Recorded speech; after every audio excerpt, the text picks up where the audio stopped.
And I can tell you, me being a part of this industry for 27 years, back in the old days, when those guys, when we met, it was a cussing, pissing match, fighting and screaming and cussing one another and threatening to beat you up.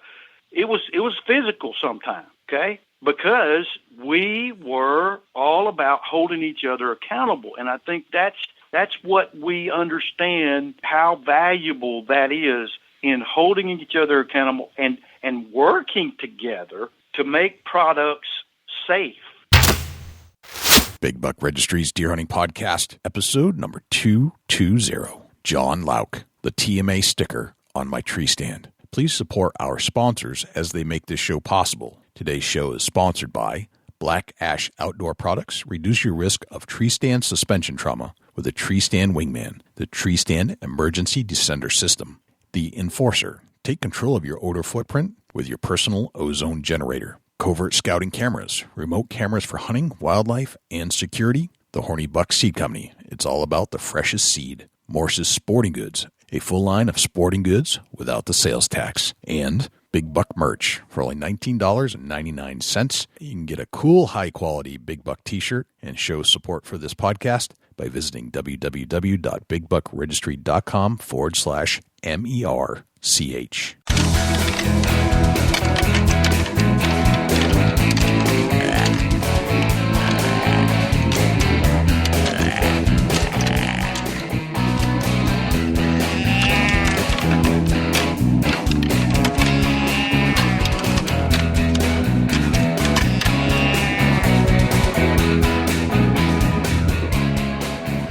Big Buck Registry is a virtual museum of hunting stories. We preserve a piece of Americana by interviewing and recording hunters about their hunts and experiences from across the country.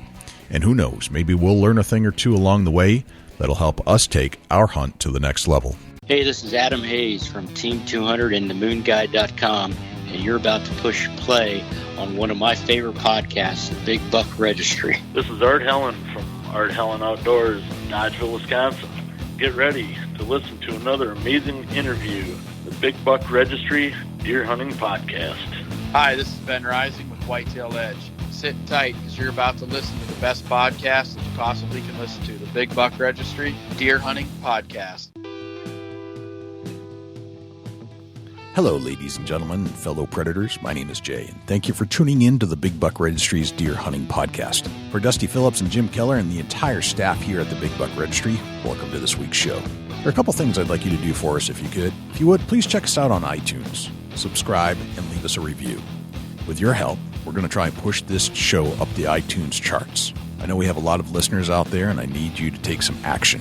I need you to leave a review and subscribe to the show. If you do subscribe, that'll give you access and notification each and every week that a new show is released. You can also access this show in its entirety on YouTube, Stitcher, TuneIn Radio, iHeartRadio, and Google Play. It's all right there for you to access on demand at your fingertips. Regarding the harness program, we have an ample supply of harnesses to give away from our volunteer donors. If you're in need of a full-body harness, please send an email to jay@bigbuckregistry.com. If you've shopped for a tree stand between 1996 and now, you may have noticed a sticker on the box or on the tree stand with the initials TMA. It seems to be attached to everything we buy relative to climbing trees these days.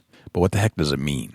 So we decided to look into it a little further. Climbing a tree prior to 1996 really wasn't all that safe. It was probably safer than the wooden tree stands that our fathers and grandfathers built. Even with the advancements, there were no safety standards for tree stand manufacturers to follow, other than the fear that the Consumer Product Safety Commission would come knocking on your door, and certainly there was no accountability regarding tree stand industry standards. In a room and a voluntary meeting at a trade show in Atlanta, Georgia in 1995, a group of tree stand manufacturers gathered to build a new set of standards specific to a niche group of products that only a niche group of people understand, called tree stands.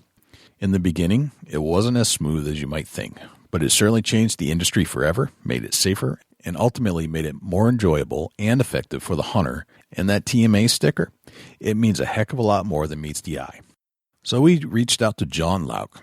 John Locke was appointed in 2002 as the executive director of the TMA, and he still holds that position. John says that from when the original group met in 1995, they started with 8 tree stand manufacturing standards. which has now grown to 12. We'll turn to our interview with John Locke in just a moment, but before we do, let's turn to Jim Keller with the Deer News. For the Big Buck Registry, this is Jim Keller with the Deer News. Our first story this week. Deer from Montcalm County is likely Michigan's 10th with chronic wasting disease. This story is from the mlive.com website and was reported by Brandon Champion. A female deer taken during Michigan's youth deer hunting season has been diagnosed with chronic wasting disease. According to the Department of Natural Resources, the 3.5-year-old animal taken in Montcalm County is likely to be the 10th free-ranging deer in the state found to have CWD. Preliminary tests indicate the deer from Montcalm County may be positive, but the DNR is awaiting final confirmation from the Michigan State University Veterinary Diagnostic Laboratory. The young hunter who killed the deer voluntarily took the animal to a DNR deer check station and submitted the animal for testing. We cannot thank this family enough for bringing their deer to a check station, said Dr. Kelly Straka, DNR state wildlife veterinarian, in a statement. Without their effort, the disease may have gone undetected in this area. We encourage hunters from any part of the state, especially the south central lower peninsula, to have their deer tested. Some CWD-infected animals will display abnormal behaviors, progressive weight loss, and physical debilitation. However, deer can be infected for many years without showing internal or external symptoms. There is no cure. Once a deer is infected with CWD, it will die. The DNR has actively searched for CWD since May of 2015. To date, more than 14,000 deer have been tested. 9 cases of CWD have been confirmed, all in Ingham and Clinton counties. Terrified deer hit by car takes refuge in dress shop. This story is from the New York Post website and was reported by Linda Massarella. A frantic young male deer that had been hit by a car in Staten Island on Monday afternoon dashed into a dress shop and was trapped inside, bleeding until cops finally tranquilized the animal an hour later, according to the surveillance video and the store's owner. The poor guy was really panicked. He was running in circles because he was trapped. Cavuoto told the Post that the buck came into the open door of his shop around 2 p.m. and his wife Margaret called 911. He was a young guy with small horns just starting to grow, and I heard he'd been hit by a car just outside. During the 60 minutes that the injured buck was trapped, videos showed him running in circles and bumping up against the walls and mirrors, leaving large trails of blood. Cavuoto said that when animal control arrived, the deer was tranquilized, roped up, and taken away on a stretcher. Police did not immediately return comment on the condition of the animal or where it was taken. This article did not mention if the young buck showed any signs of a vasectomy, as we reported in previous stories on Staten Island.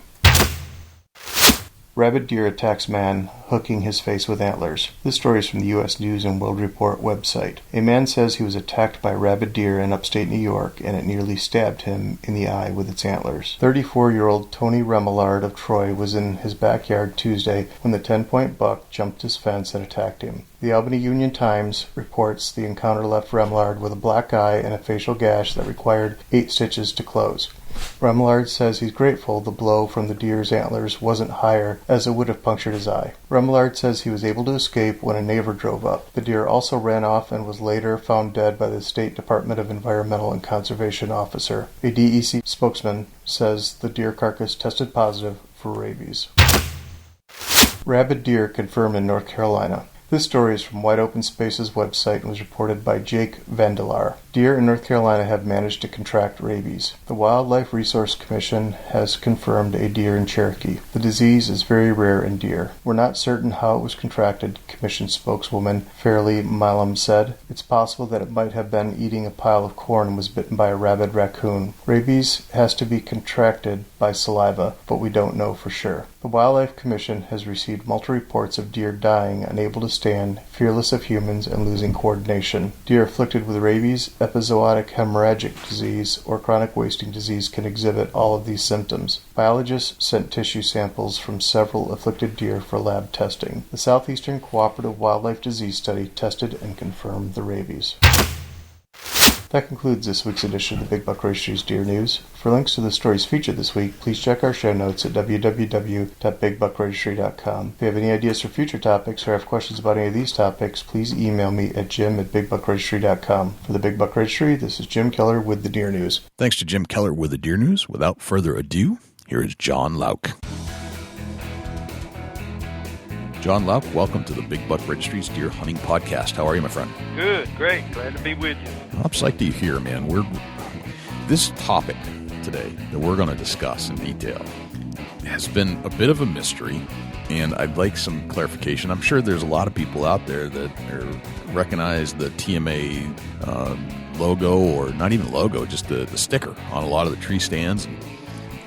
I'd like to clarify what that's all about, because I don't think we truly understand a lot of what's going on behind the TMA sticker. So that's why I brought you on. Who are you, John? Well, again, I'm the executive director of TMA. I've been the executive director for 17 years, the only one, the first and only. But back in 1995, a group of manufacturers met at a trade show, and we felt like that it was important enough to begin to discuss industry standards for tree stands. So that's what we did. In the name of safety, we actually began to develop standards for tree stands. Test standards. And so from that time, we have expanded those standards from the original 8 to a total of 12 now.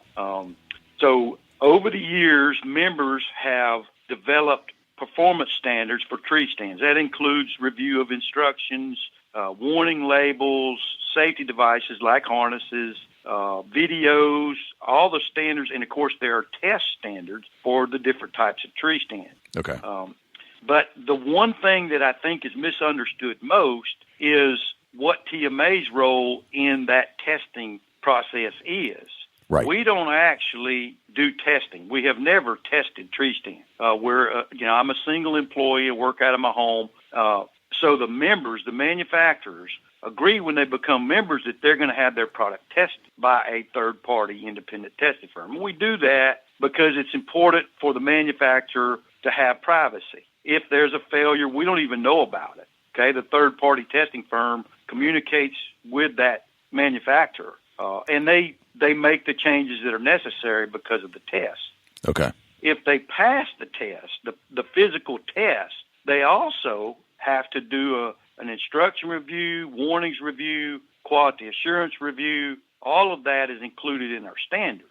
So a member, which is not necessarily required, you don't have to be a member of TMA to sell tree stands in America. Okay, so we're not one of those, you have to join TMA and you have to have your products tested by an independent testing firm to meet the standards. So that's important to understand that. Products that are not listed on TMA's website could be a good product.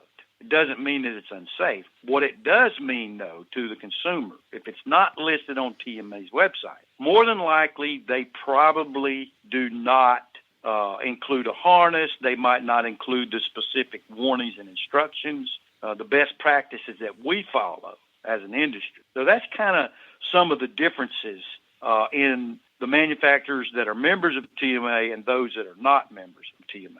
Okay. So there's some that, so if you buy a tree stand today, you don't have to buy one that has a TMA sticker. There's no industry standard that said it has to have that sticker on it. And you can buy them with and without the industry standard. Correct. Okay. Now, the one role that we don't play that I think there is a governing body. Consumers need to know this. In Washington, D.C., the president approves and appoints 3 commissioners that form the Consumer Product Safety Commission, okay? That Consumer Product Safety Commission does regulate recreational products such as tree stands. So even though we're not the regulatory body, the CPSA looks at us and works with us to address concerns that might be brought to their attention. Over the years, we have worked with Consumer Product Safety Commission on developing industry standards that will make a product safer, okay? Okay. Now, if there's an issue with a product, whether they're a TMA member or not, the benefit of being a TMA member is we support that manufacturer. We would do everything that we could, like list the recall, allow them the opportunity to work with a testing firm to have the product retested and certified to the current standards, work through the issues, whereas a non-member, well, if they call me, I'm going to have a conversation with them, but I'm really not obligated to help them. There's no assistance with TMA to a non-member, okay? Okay. The same with a CPSC. If a CPSC person contacts a manufacturer that's not a member of TMA, the first thing they're going to tell them is, are you compliant with industry standards? What is CPSC? The Consumer Product Safety Commission. Gotcha. Okay. And again, top level, they are responsible for every recreational product and to toys, paint, consumer. If it's a consumable good and it's not industrial, then it falls under Consumer Product Safety Commission. So, and we have worked with them in the past to a point to where when there's an issue and we find it, we work with the manufacturer if they're a member. If they're a non-member, the CPSC basically they just hold that manufacturer accountable directly. You don't want to be in a position with CPSC where you don't meet industry standards. They could shut you down. Gotcha. All right. So the industry standards that have been developed were developed by TMA, and those standards were recommendations. That they are strictly something that a manufacturer is responsible for. Okay. So but it affects the consumer in that the instructions and warnings included do affect the consumer. Okay. So, for instance, let me give you a good example. The most notable requirement we adopted in 2004, requiring every tree stand to include a harness. Okay. Okay. That came from a direct communication with the Consumer Product Safety Commission. They basically said they came to us as a trade association because we represent about 95% of all tree stands sold and manufactured in the United States. Okay. Large numbers. So they came to us and said, we have an issue with fall arrest systems. You're allowing belts and chest harnesses. We don't approve of that. We would like to work with you to develop a requirement for full body harnesses. So we embraced it. Over a couple of years, we did adopt a full body harness standard. So not only did we require the inclusion of a full body harness, we also developed a test method for having that fall arrest system tested. Okay? Gotcha. So again, very unique to tree stands. Very unique to tree stands. We're not OSHA ANSI, okay? But we always have a tree stand and a tree incorporated into our use of a harness, not as OSHA ANSI, okay? And that's really the big difference with TMA members versus non-members. Okay, gotcha. You said that there were 8 performance standards originally, and now you have 12. Can we review those 12 standards? Absolutely. Okay. Every standard that we have is specific to a particular, it's either a test method or a practice, okay? The first one, and let me say what's really important. In 2015, we began to see that we were not having peer reviews outside of tree stand manufacturers. So since 2001, we have had TMS, I'm going to say TMS for brief, Tree Stand Manufacturing Standards, that were approved by TMA members. We've had those reviewed by American Society for Material Testing, ASTM, okay? Testing materials. American Society for Material Testing. ASTM is a international organization where they have peer review and they have to reach a 100% consensus before a standard is passed or adopted. Okay. So all of our standards now and have been since 2001 approved and adopted by ASTM. That is a real important fact. But since 2016, we now require members to meet ASTM standards, not TMS standards. We no longer publish TMS standards, okay? Gotcha. Okay. That's really important because now anyone, a consumer, a person that works for the Consumer Product Safety Commission, someone who has experience in tree stand accidents, they can work on the committee. So anyone can actually serve and be a part of developing the standards now versus prior to 2016, it was pretty much all manufacturers. Gotcha. Okay. All right. Very good. So all of these standards are either practice or test method. Okay. The first one lists, in the F2120 list, the testing protocol for load capacity. That's a boring standard, but it's important that it be listed. The different protocols, testing protocols for every product. Okay. The second one, 2121, is a labels. So there's a specific requirement per this standard that every tree stand and harness have to comply with versus with labels. Okay. Okay. Then 2122 is tree stand safety device.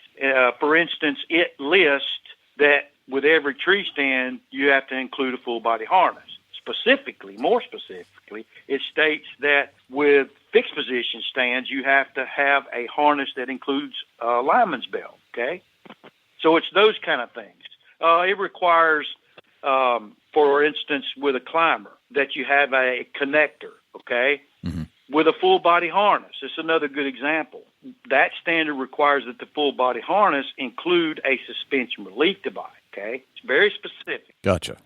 That's a minimum. Now, some manufacturers include more, but they have to at least include this. This is probably one of the key standards that separates TMA members from non-TMA members, okay? When you get your tree stand from a non-TMA member, they're probably not going to have a suspension relief device. They're probably not going to have a video included with their instructions, okay? They're probably not going to have specific warnings related to weight capacity, for instance. They're probably going to sell you a ladder that doesn't have stabilizing bars and crisscross straps. All of those are things that are specified in the standard, okay? Gotcha. Instructions, real biggie.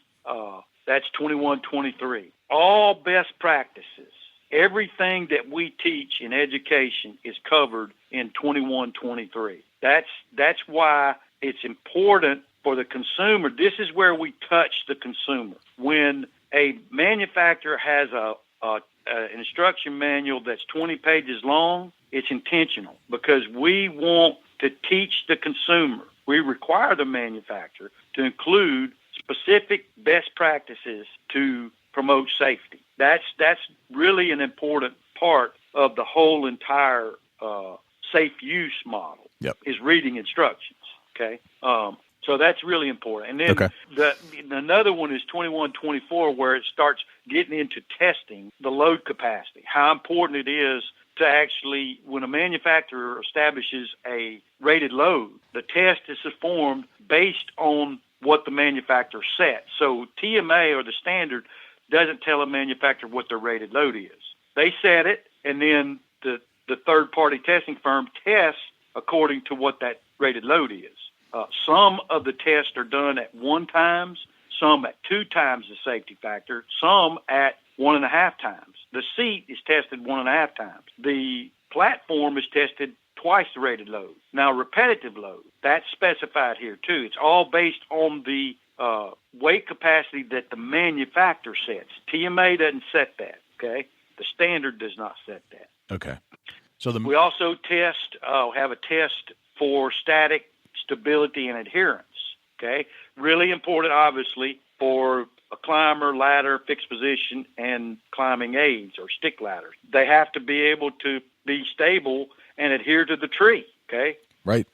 Makes sense. All right, so you got a static load capacity, you got repetitive load capacity. I'm going to just be quick about it. Quality assurance program is really important. Obviously, a manufacturer has to be able to put on paper how they're going to maintain their quality assurance, okay? They build thousands and thousands of products. Well, they refer to their quality assurance program in maintaining that quality. So every manufacturer has to have a quality assurance program in place that they hold themselves accountable for, how they produce it. Gotcha. Okay. And then a biggie for us is 2337. That's the testing for fall arrest systems. Again, what's unique about tree stands is the tree. What's unique about tree stand fall arrest systems, not like OSHA ANSI, is that you have a user that is not employed. This is really important. People get confused about, well, why can't I wear an OSHA-approved harness for tree stands? Well, OSHA says as an employee, you have to wear it. The employer tells you if you don't wear it, you're fired, right? Right. We cannot tell a consumer they have to wear, or we can't hold them accountable if they choose not to wear a harness.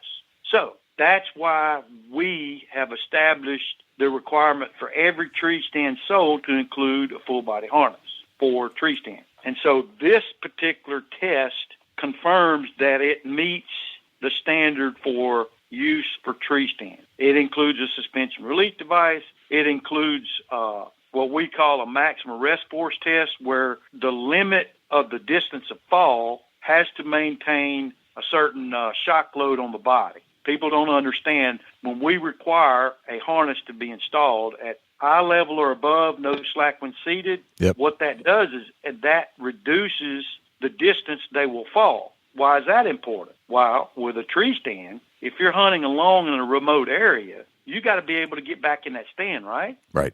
So if you don't have your tether, eye level or above, no slack in tether when seated, you fall too far, you can't get back in it, and you hang there and die, okay? Right. So that's why all of these things are in place to prevent or reduce injury to the hunter. Gotcha. A few more of the standards.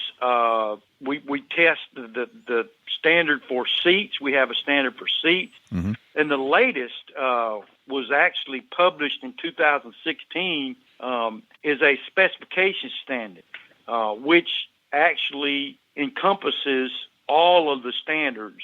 The way the standards were written in the past, you had to reference, or the standards referenced other tests. So the specification standard combined all of those tests into one document. So it's much easier for the testing firm and the manufacturer to see what requirements are set for them. Okay. So that's basically all of the standards. And again, we do not have publication rights for ASTM standards. If someone wanted to purchase a copy of an ASTM standard, they would need to buy that directly from ASTM. Gotcha. All right. So there's a bunch of different forces at play here. You have TMA, which is a group that got together to come up with some standards that each manufacturer should live up to in order to meet and be a part of TMA. But correct. There's also the consumer protection part of the government that is more about the regulatory aspects, and you work in conjunction with them to set those standards. There are times when the Consumer Product Safety Commission calls me up or sends me an email where I would have a conversation with them about a certain particular concern that they have. Okay. And then the ASTM, the American Society for Testing Materials. Yep. That's a whole separate entity. Absolutely. They're out of Pennsylvania, or their headquarters is somewhere up north. I forget where it is, but they're international. They have over 30,000 members with over 12,000 standards.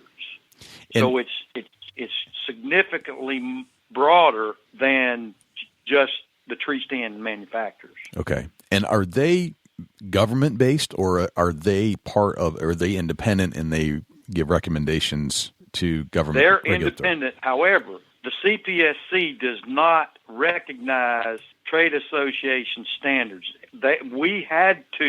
Part of our position with CPSC is they only recognize ASTM standards.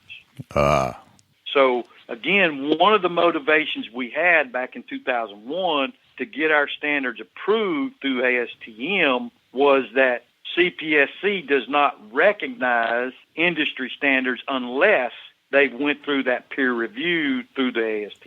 Gotcha. All right. And does the ASTM have their own tree stand division where they're doing? How does that work? In 2015, as the executive director, the board requested that tree stands fell under the archery subcommittee. Okay, FO816. And this is the archery subcommittee. An archery subcommittee, and this is part of the ASTM archery subcommittee. Okay. Right. So the archery subcommittee took the tree stand standards and they adopted them in conjunction with all of the archery standards. for bows and arrows and overdraws. All of that is under F0816. Well, in 2015, our board felt like it was important for us as a tree stand industry to form our own subcommittee. So we did that, and now I am the chairman of that new committee, the F08.18, and it is specifically to tree stands. We don't have to be concerned with archery, okay? They don't have to be concerned with tree stands. So we separated in 16, and I've been the chairman of that subcommittee since then. Okay. So we only talk about tree stand standards when we meet.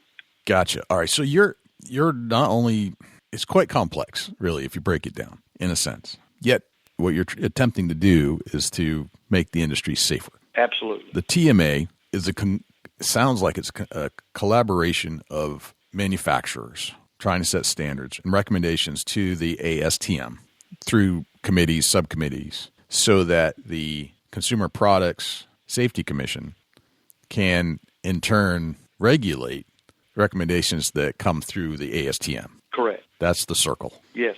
Gotcha. And understand how important it is for manufacturers not to necessarily control that ASTM process. And I think this is really important about ASTM. As a chairman, I have to balance the committee. So at no one time can there be more than 50% manufacturers. There has to be 50% general interest users, okay, on that committee. So it is possible for the general interest and user to control what manufacturers do, okay? The other thing that sets ASTM apart is it is 100% affirmative vote, meaning if one negative vote comes in, the chairman and or the committee has to address that negative vote before that standard is published. That is a very significant challenge. For instance, under TMA, I could get a standard passed within 6 months. With ASTM, it typically takes up to 2 years to have a standard published. Much more detailed. Okay. All right. So the first group was what again? ASTM. The ASTM. F0816 was the archery subcommittee. Okay. And then we formed our own subcommittee, F08.18, for tree stand. Gotcha. Okay. So ASTM takes a couple years. Yes. Before we only recognize ASTM standards, we would cast ballots for tree stand manufacturers, and they had to approve a standard by 80%. Okay. So it was easier, much easier for a small group of manufacturers. You're talking 20 or 30 manufacturers versus, there's 33 members right now currently on our subcommittee that only at any given time there can only be, say, 13 or 14 manufacturers. So it's much more difficult to have a standard published and approved through ASTM versus TMA. Okay. Let me go through these acronyms again, because there's a lot of acronyms being thrown around. I want to make sure that everybody listening to this understands what's what. TMA stands for Tree Stand Manufacturers Association. Correct. ASTM is American Society for Testing Materials. Okay. Where's that it? Member certification report is what I received. That's what we call an MCR, where the member and the testing firm report to me what products are compliant, what have been tested, and their instructions have been reviewed, their warning labels, their quality assurance has been reviewed. I receive what I call a member certification report. Okay. That's what I use to list over 600, 700 products on TMA's website. Okay. Gotcha. Okay. I get a report from the member and the testing firm to be able to list products for consumers to be able to go to our website and see what products are currently meeting industry standards. Okay. All right. So and you have your committees and subcommittees through the ASTM. Got it. So going back to the third-party independent testing, TMA sets the standard or the things that should be researched. Are there specific standards that have to be met, or that let me put it this way. You're not making them meet these standards. You're making suggestions on what standards need to be tested. And then if the manufacturer is a member of TMA, okay, in order for them to maintain a membership in good standing, they have to have all of their products meet industry standards before entering the stream of commerce. Meaning, if a consumer goes to our website and looks at that website and does not find their product listed on that website, that means that product has not been tested by an independent testing firm and more than likely does not meet these industry standards. Gotcha. Okay. Not saying it's unsafe, okay? There's a difference. I understand that. There is a difference between industry standards and unsafe. But when it's listed on TMA's website, that is a significant undertaking. That manufacturer is held accountable to the industry standards, those ASTM standards. That is significant. Okay. Now, you referenced, this is a good point, too. We started to talk about these independent testing firms. Yes. Well, they're not just Joe Blow in the back, okay? These, since 2016, when we adopted ASTM standards, we also required that these third-party testing firms be an ISO 17025 accredited, meaning, real simple, that testing firm has to hire and pay for an accreditation company to come in and physically do an audit on whether or not they are testing according to that group of ASTM standards that we talked about. Gotcha. All right. Usually takes them about 6 months to achieve accreditation, and it costs about $10,000 to have that auditing firm come in and do an audit. Fascinating. All right. So you've got TMA making recommendations. You've got ASTM, the backing of the TMA. Right. Then you've got the Consumer Product Commission that is overseeing the regulatory part. Then you've got the third parties that test the products to the specifications that you set down. And in order to be able to test that, there has to show certification that they've been audited by an ISO. Correct. Fascinating. So there are many safety, and you're testing safety, and there are safety requirements and third parties upon third parties making sure that what you're testing are legit. So you've removed all the potential. It sounds like you've removed. Well, and again, what we are intentionally doing is establishing credibility. Okay, people that when they see a TMA label, it's not really a label; it's a trademark. Okay, that we control. Non-members are not authorized to use TMA in any form or fashion in their marketing. That is very significant, okay, because it is a registered trademark. No one outside of being a member of TMA, because they own that trademark, we control it. This is the other thing. The TMA trademarks, we have 3. TMA logo, TMA, and Treestand Manufacturers Association. They're all registered, and we control those. We have to defend those. A non-member or a member that is misusing the trademark, I'm responsible for sending out cease and desist letters. Okay. So non-manufacturers or non-members have no authorization to reference TMA in any form or fashion. Gotcha. Members that are not in good standing are not authorized to use the trademark.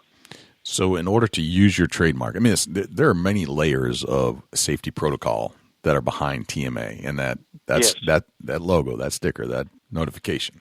And a violation or a member that's not in good standing, you have to have that legal ability to send cease and desist letters at this point in order to protect the credibility of your logo. Absolutely. And again, what that means to the consumer, as you've already spoken about. Right. Consumers go into a store and they see a TMA label. Well, they think it's certified by TM, but that's not necessarily true. We don't certify. What we do, though, is what I've been explaining to you. All of that is behind and what represents TMA, the testing, the control of the trademark, the protection. Non-members, see, we only have 2 sources of income, dues and a royalty from the video. So for non-members to be able to use a trademark, well, that's not equity to that member. So we build credibility and equity, the value of TMA for members only. Gotcha. Fascinating how deep this is and how many third-party verifications are involved. Well, and I'll explain it this way. It's pretty easy for us to understand the importance of the fox not guarding the hen house. Okay? Right. The consumer needs to understand it is not a bunch of manufacturers protecting their own interest. Quite the contrary. TMA is about holding each other accountable for what they produce. That is very significant. And I can tell you, me being a part of this industry for 27 years, back in the old days, when those guys, when we met, it was a cussing, pissing match. Literally. I bet. Fighting and screaming and cussing one another and threatening to beat you up. It was physical sometimes, okay? Because we were all about holding each other accountable. And I think that's what we understand as members of TMA, how valuable that is in holding each other accountable and working together to make products safe, okay? Make products safe. Makes sense. I mean, if we think back prior to these standards being in place, I think even a lot of the products that many of us use prior to, was it 96 is when you guys got together? Yes, 96. Prior to 96, climbing a tree was scary. Very scary, yep. Right? You took your life in your own hands. These days, I just started climbing again, and I've noticed a vast difference between the 90s, the 2000s, and now where we are today, between what's available, what comes with your tree stands, and how much safer it feels to climb based off of the products that I'm buying. It's fascinating. Like I've now engaged in climbing again because everything that's available to us today is far safer than it used to be. And I stopped climbing because I had kids, and I was. Well, I can say this: it's true. It's true, Jay, that if the TMA had not stepped up and started working together for testing, for standards, for promoting safety, I don't believe there would be a tree stand industry as we know it. Right. I agree. I completely agree with that statement. There's no way it could exist. It would still be flopping around, I guess is a good way to say it. It would be. It would be out of business because the truth of the matter, we never are going to avoid litigation. Mm-hmm. So the point I want to make about litigation, there are tree stands out there that are unsafe. Mm-hmm. There are a lot more misuses by consumers, hunters, who don't understand the value of what we've just talked about. Okay, right. They misuse the product. They leave it in the woods an extended period of time. They don't wear a harness, and that's what we're all about. There needs to be not only standards, but there needs to be a strong message to encourage safety. Right. And that's what we do. That's our core value, is promoting tree stand safety. I've noticed this. Like, I feel safe climbing because I have the harness, the nice harness, the harness that's easy to put on. It's solid. It's rated to my weight capacity. The ladder sticks. They all have the TMA logo on it. The tree stand that I'm hanging, the safety video that comes with it, the relief strap that comes with every harness that I notice, mm-hmm. the lifelines, the access to all this stuff, including the lineman's belt. Yes, you could have made your own lineman's belt, but there are so many different safety features now that are absolutely affordable and readily available that climbing has been a joy. I used to love to climb, and I stopped for a while, 10 years or so. I've just started climbing again, and I am falling in love with climbing again because the safety standards are there. It's noticeable. And I'll say this, you mentioned we call them aftermarket harnesses, those that have pockets and quick connect mm-hmm. straps, have camouflage. They're really nice. Yep. We believe our position on including a full body harness with every tree stand supports the aftermarket industry.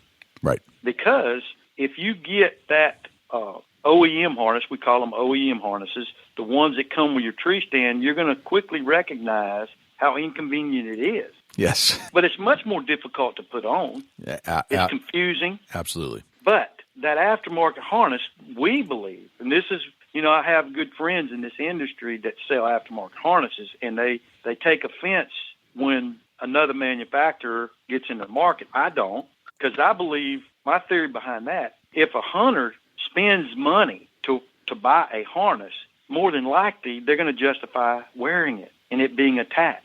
So, I mean, it's like a rifle you spend $1,000 on. Well, if you pay $300 for a rifle, you're going to use it. But if you pay $1,000 for it, you're going to justify using it more. Absolutely. Absolutely you will. No question about it. And the more we get people using their harnesses, the safer everybody's going to be. Yeah. And that brings up a point. We're still seeing trends. Falls from tree stands are overtaking accidents with firearms. Right. Most states are now reporting more tree stand accidents, more falls from tree stands than there are firearm accidents. Where we have a problem with statistics, and this is where we challenge with CPSC, they're saying there's 6,700 tree stand accidents a year. They're estimating that, okay? And we see the old 1 in 3 that deer hunting. So all these statistics, what they're not telling you about those statistics is that when you drill down to it, state agencies are not required to investigate tree stand accidents. They're required to investigate firearm accidents. Well, why is that important, Jay? How are we going to know how to teach to prevent tree stand accidents if officers are not going in the field and investigating? Right. You can only assume why these accidents are happening. That's right. What we do know, though, here's the reality. If you're wearing a harness that's connected to a tree, we're never going to hear about that because they're not hitting the ground. They're not being injured. Right. So that is our position. We believe every tree stand action should be reported and also investigated so that we can glean the true facts about what are causing the accidents so we can address it in education. In standards, we might require, this is a thought, there has been discussion about requiring including lifelines, okay? Yep. These 30-foot Prusik knots and ropes with every fixed position and every ladder because it requires them to be connected from the ground till they're back down. Well, here's my point on that. I don't think it'll ever become an industry standard. Why? Because they're not wearing their harnesses now. What good is a 30-foot rope if they're not wearing their harness? That's a good point. I mean, you need both. Can give them 30-foot ropes, they'll use it for a pull rope or worse, to get out of a bog. They won't use it because why do they need a 30-foot rope if they're not using their harness? That's right. Very good point. I wanted to go through some of the things that I'm finding on your website, and a couple things I think are very key to consumers buying products. Before we get there, I wanted to go through the standards that get set for which types of products. And it sounds like you do tree stands of all varieties, hang-ons, climbers, ladder stands, and correct me if I'm wrong along these ways. You set standards. Absolutely. Okay. Set standards for ladders, ladder sticks, climbing sticks, set standards for harnesses, carabiners that go with the harnesses. Well, we don't test components, okay? The tests are performance standards for systems, okay, not individual components. Okay. So when you say systems, you mean? As it was intended to be used. For instance, you could not test a climber, okay? So there's a test for the seat and there's a test for the platform. Okay. A ladder, there's a test for the platform and there's a test for the seat, but it's as installed. We don't test, say, like a stabilizer bar in and by itself because it's a component of a system. Right. Okay. Okay. So let's say the harnesses. Are there standards set for the harnesses themselves? Yes. Okay. Harnesses are one of those, we call them components, that are separated from the tree stand. Okay. So that's why we have certain tests for the individual fall arrest system. Okay. Yes. What about the climbing sticks? Or, yes, like, for example, there are standards for climbing sticks. Okay. Now, they're the same test or similar test as the climber and ladder. Okay. And they're similar in that there's a repetitive load test. There's a test for the steps. Okay. Are there tests that are or standards set for not just the harness but or maybe this piece is part of the harness, the safety strap that is installed once you get to the top of the stand? No. Okay. It is tested again as a system. Okay. Okay. As intended to be used. Okay. The lifelines, the lineman's belts, are there standards? Lifelines, there are no industry standards for lifelines right now, currently. We are actually working on a standard for lifelines. Okay. But for climbing belts, there is a test method to test a climbing belt. Okay. All right. Fascinating. Okay. Now, what is the protocol for a manufacturer to issue a recall? When again, when a manufacturer calls me and has a discussion about a possible recall, I automatically recommend that they contact legal counsel and also simultaneously immediately contact the Consumer Product Safety Commission. Okay. That is a very scary procedure, okay? But here's the point. CPSC has made it very clear to us as a trade association. Mm-hmm. It is between CPSC and the manufacturer, not TMA, okay?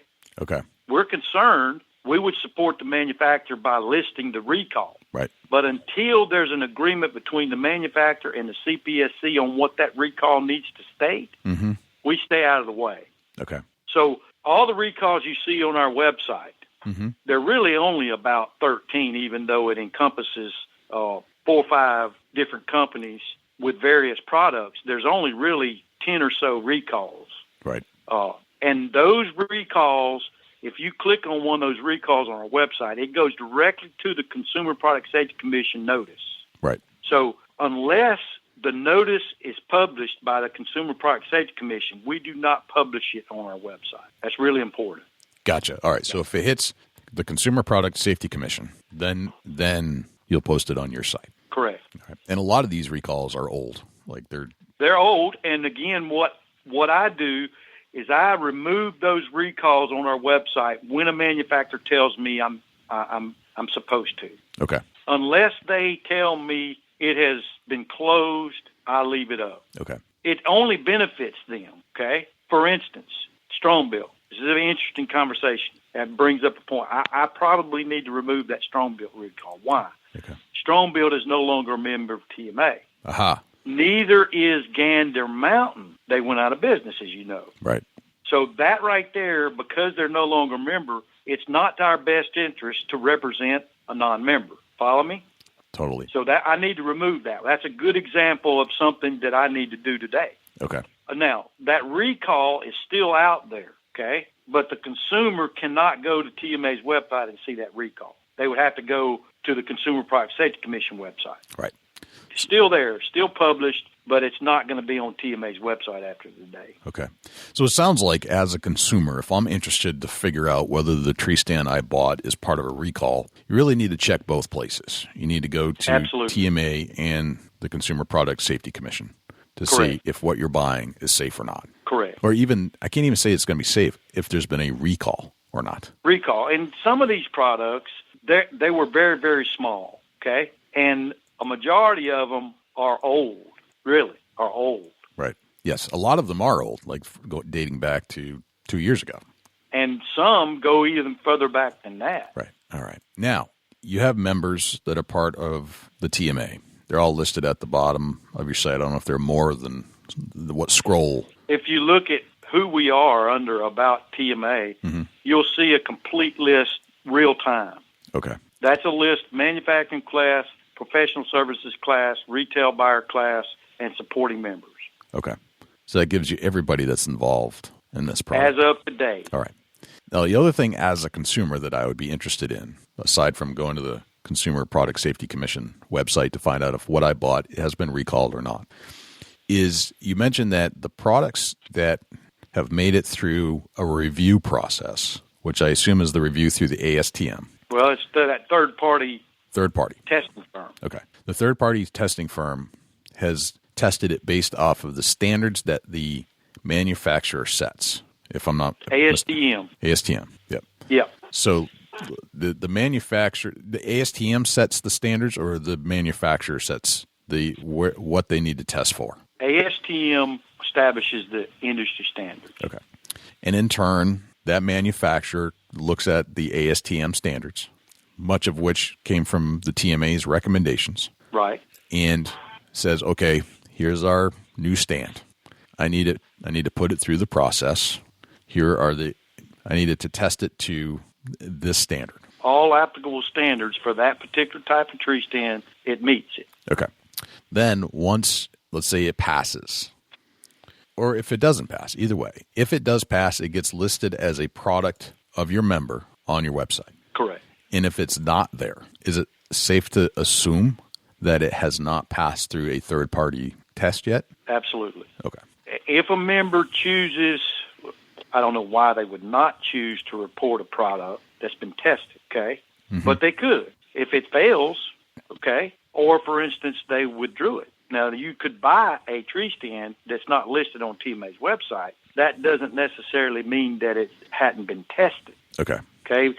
What I tell people is, look, go to our website. It's the most significant listing of products that have been tested and reported to me. If it's not listed, then I would say if the manufacturer is still in business, that consumer needs to call that manufacturer directly and inquire. Okay. Because there's a stand, for example, real life situation. I'm looking at a particular stand right now. I don't see in the product description a TMA stamp, so to speak, and I don't see it on your website. And again, what is difficult? This is a challenge. And again, I try to encourage manufacturers when they report a product to me on that MCR that it be recognizable to the consumer. Okay? So a model number specific to a manufacturer is not necessarily the same number in how it's marketed. So there is a disconnect there. Mm. When I catch one, I basically tell a manufacturer, this is the way it should be listed. Okay? I'm going to give you a good example. There's a lot of private label tree stands. Okay? Mm-hmm. Private label. Yep. Let's talk about private label. That means a manufacturer manufactures it for a particular retailer, and they have it a specific name for that, like Field and Stream, like NO Power does a private label for Academy called Big Game Winner. Okay? Yep. Primal Vantage has private label under Ameristep. Okay? Field and Stream, those are just two. So if you would go to TMA's website and you might not see a brand named Game Winner, you wouldn't. Okay? So because I know it's listed under NO Power, which if you bought the tree stand, this is interesting. If you bought the tree stand, it would have NO Power listed as the manufacturer.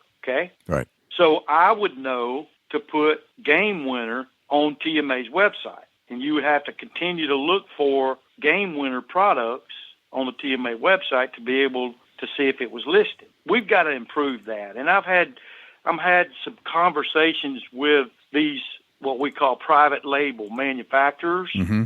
to see if we can't create a listing of private label tree stands. It would be much easier if we did that. Okay. Yep. So we've discussed it. The board hasn't really come to a consensus on it yet, but I think at some point in time you're going to see the way it's branded, the way it's marketed to the consumer is probably how we're going to list it on the TMA website. Okay. Going forward.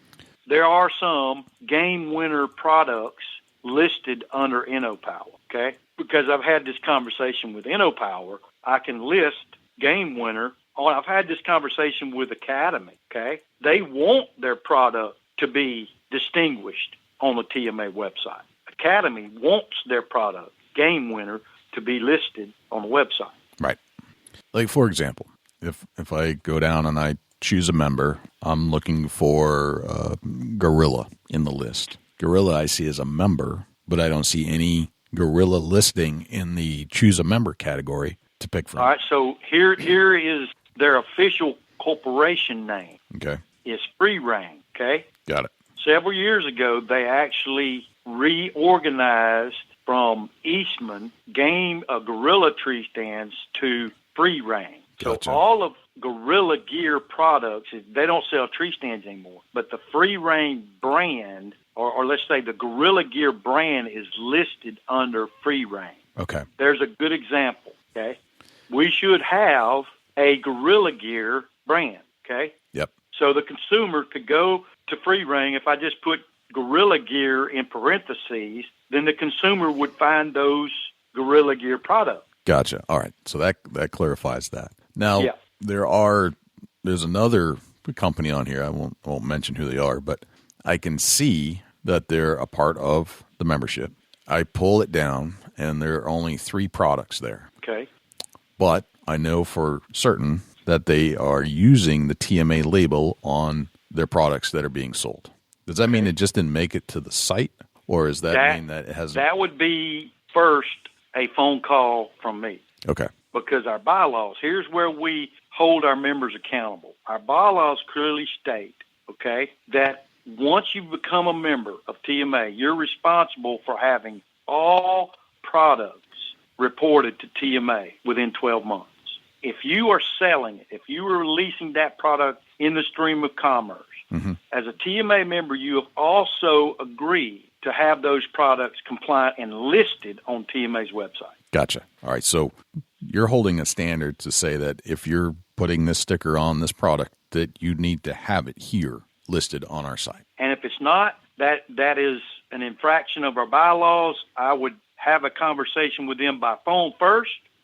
If they did not rectify it promptly, we would put them up for either suspension or expulsion. And we have expelled members for that particular reason. Gotcha. Okay. There's a lot to being a member of TMA. We pull the plug on you, you're done. That's actually happened. And rightfully so. This is a big deal. This is about safety standards. It's called holding each other accountable. Right. And if the manufacturer does not want to be held accountable for what they do or don't do, then they need to withdraw their membership and they need to sell product consumer direct. Okay? That's the way we believe. Right. You either work with us or you're against us. And that makes sense. Now, one last question I had about the function of your website, and then we'll move on. Under some places where it says compliance status, it says meets current standards. In some places, the product is listed there, but the compliance status category is blank. What does that mean? Because there have been changes in the standards, okay? Meets current standards is significant. Some manufacturers choose not to have an old product retested, but still listed, because it was compliant at some point in time. Okay.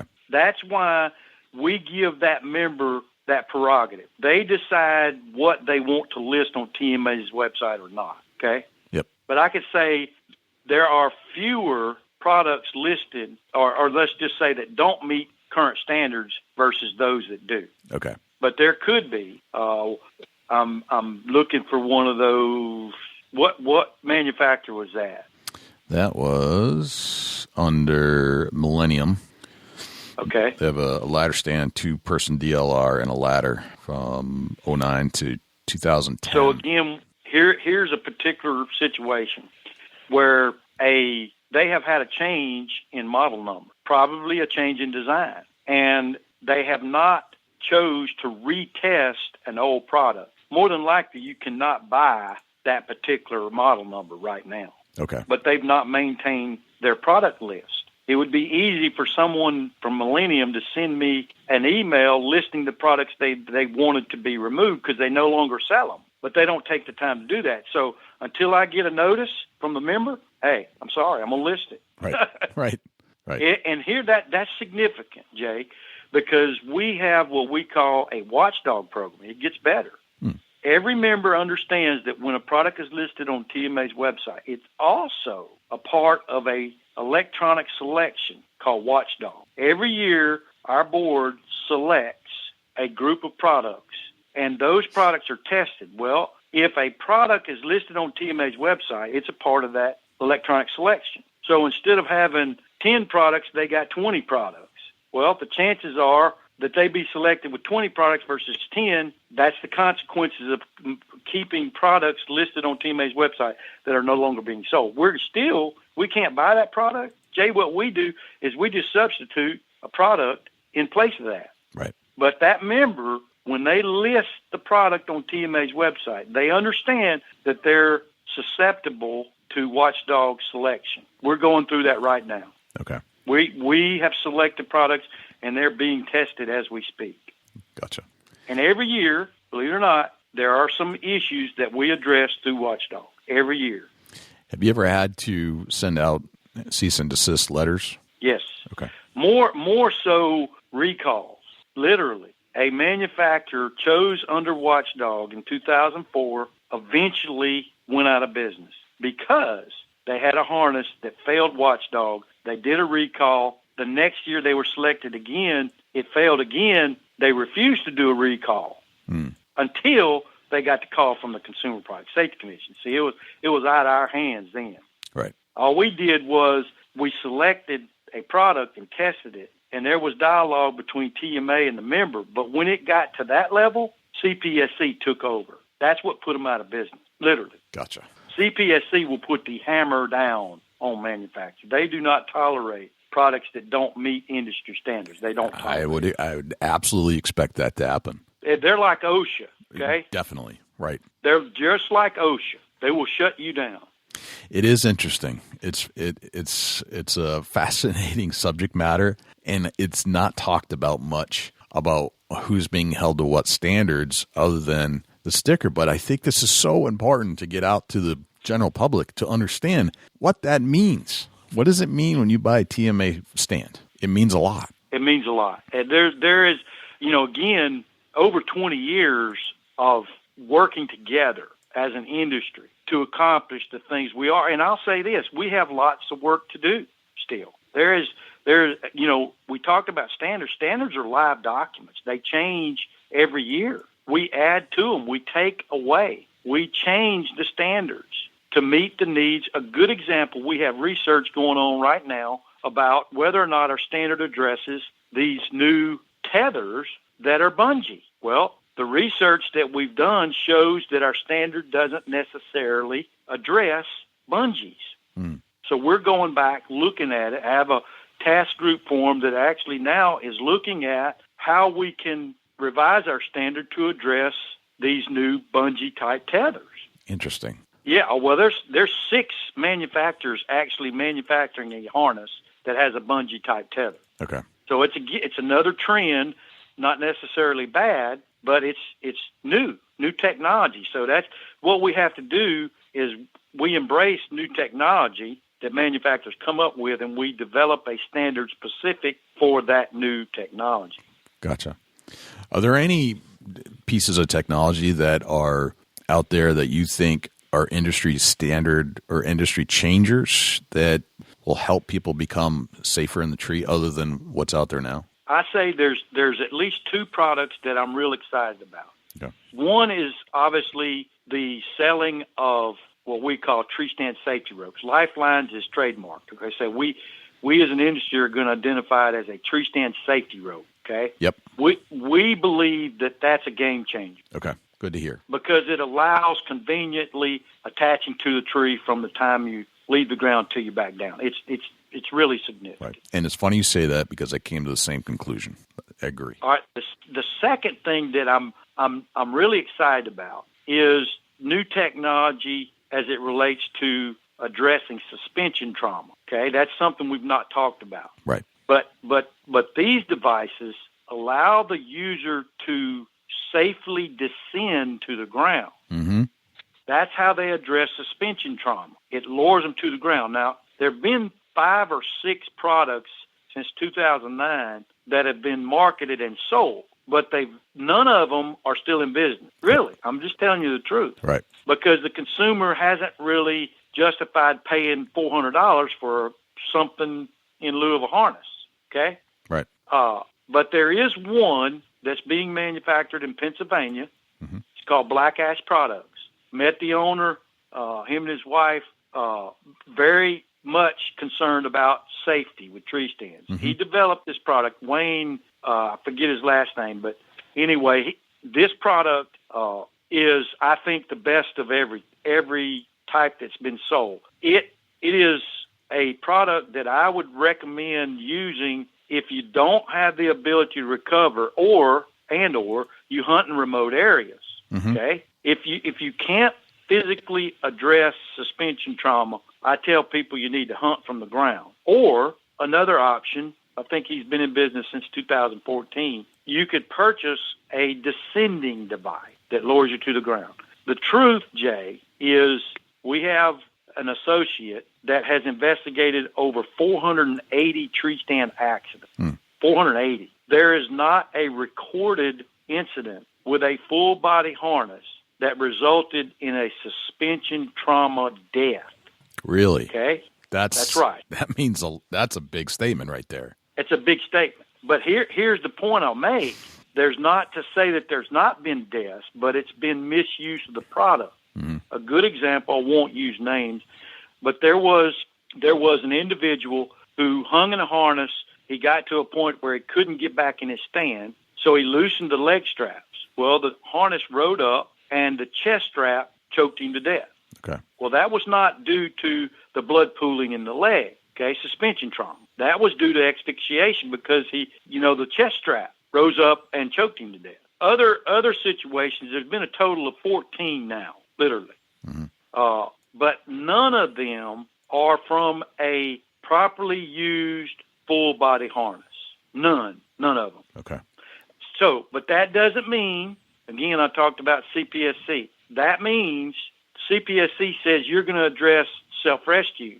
So we have, as an industry, yep, we require suspension relief devices, and we require specific warnings that address suspension trauma. But what's encouraging to me is 5 of the products that have been offered are out of business.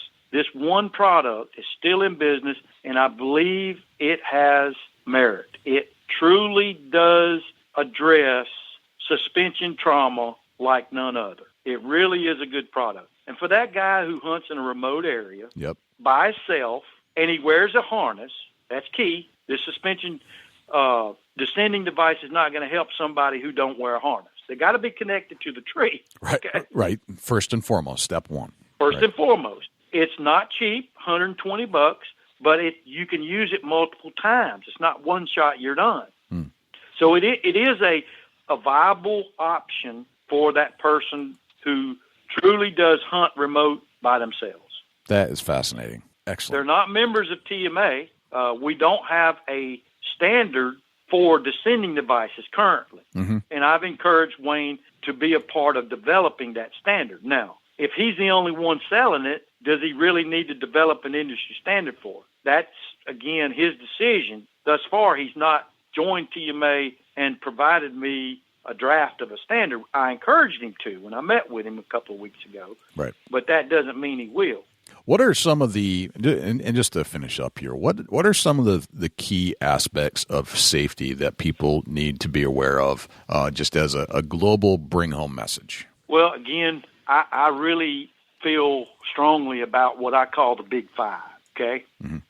Sure, wearing a harness is critical.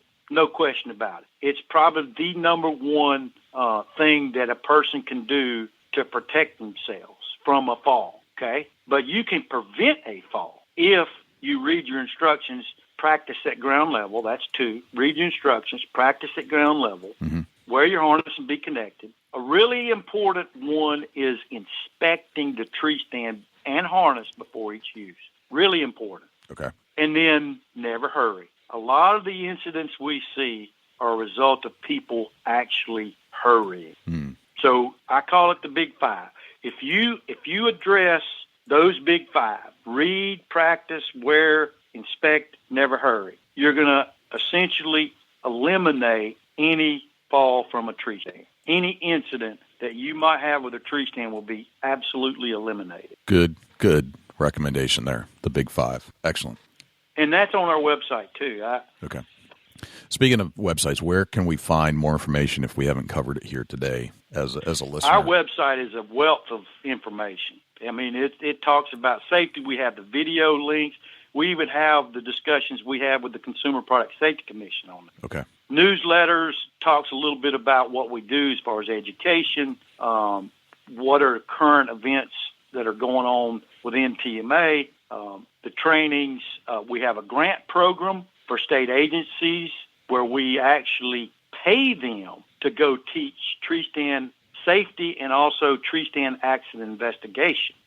So we have educational funds that we spend annually to teach tree stand safety and to teach tree stand accident investigation. Very interesting. I didn't know about that.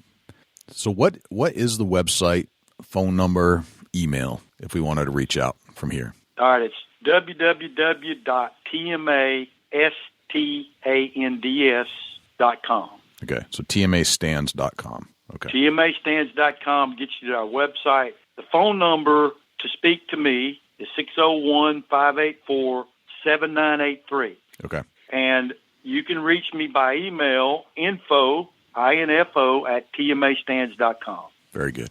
Well, John, I have to say that this has been an enlightening interview and one that has been long overdue. I should have done this a long time ago to cover safety and the standards that are behind it and what goes into that TMA sticker and logo that you see on a lot of the products that we're buying when we're climbing in and out of stands these days. And I'm very encouraged about some of the products that are in the future, and I really deeply appreciate what the manufacturers did in 2009 and got together and what you're still doing today to give more safety to the hunters out there that make us safer in the woods. It's been my pleasure, Jay. And like I said, I do take phone calls from consumers. I can't answer product-specific questions, but I can give you a general answer to your questions. And hey, I know who to talk to with these manufacturers, too. So if a consumer does have a question and they can't get a hold of the manufacturer, I can pretty much get a response from the manufacturer. Okay. All right. Very good. Fascinating talk. Thank you so much for coming on the show, John, and explaining all this stuff. I have a much clearer picture of how this integrated and complicated yet important system works. Well, been my pleasure again. Thanks for having me on.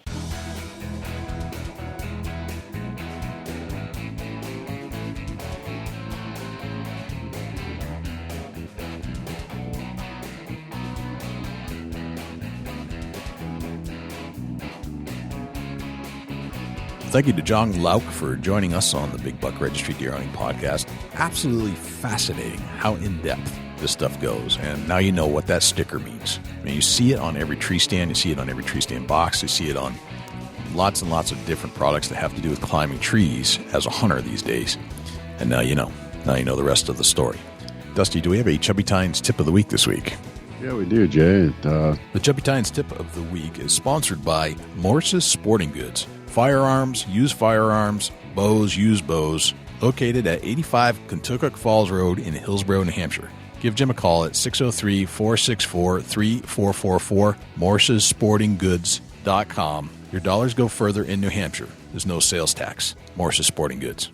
We're focusing a little bit on safety this week, and and I'm going to talk about something that could be super bad. It could mess up your hunting season, and it's often not even focused upon. I must say that screw-in steps, like steps that you screw into the tree and climb up, man, they're bad news.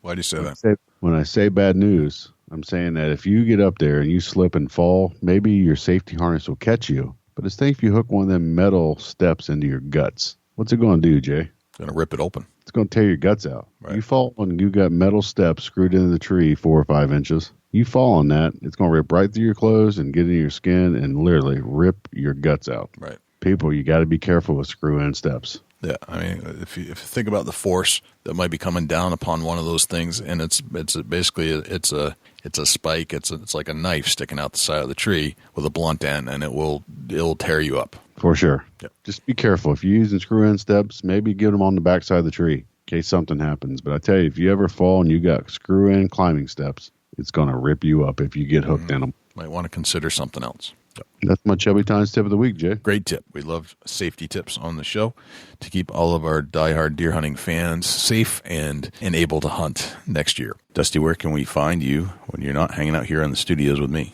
Shoot me an email, dusty@bigbuckregistry.com. You can look me up on Instagram and Twitter @ChasingAntler, Facebook.com/Chubby Tines Outdoors. Jay, where can the people reach out to you when you're not on the mic? Likewise, you can shoot me an email, jay@bigbuckregistry.com, and you can visit us on Facebook, facebook.com/bigbuckregistry. We're also on Twitter, which is twitter.com/bigbuckregistry. We're also on Instagram, instagram.com/bigbuckregistry, and YouTube, which is youtube.com/bigbuckregistry. On YouTube, you can listen to all of our podcasts in their entirety. As far as videos are concerned, it's a boring video, but the audio content is there, so you can actually listen to our podcast. You can also listen to all of our live shows that we've done on Thursday nights when we do them, and we've gone back and re-interviewed a lot of our previous guests we had on the show just to put a face to a voice, let's put it that way. You can always listen to our show on other places as well, not just YouTube. We're found on iTunes, iHeartRadio, TuneIn Radio, Stitcher, and Blueberry. And if you would like to submit a buck to our page for consideration and be featured on our page in front of 250,000 diehard deer hunting fans, all you have to do is go to bigbuckregistry.com/mybuck, and all of the instructions will be right there. I think that's pretty much everywhere we're at. I think that's a wrap, Dusty. That's a whole lot of big buck, Jay. Sure is. I'm Jay Scott. I'm Dusty Phillips. And this is the Big Buck Registry's Deer Hunting Podcast. We'll see you next week. Can't wait.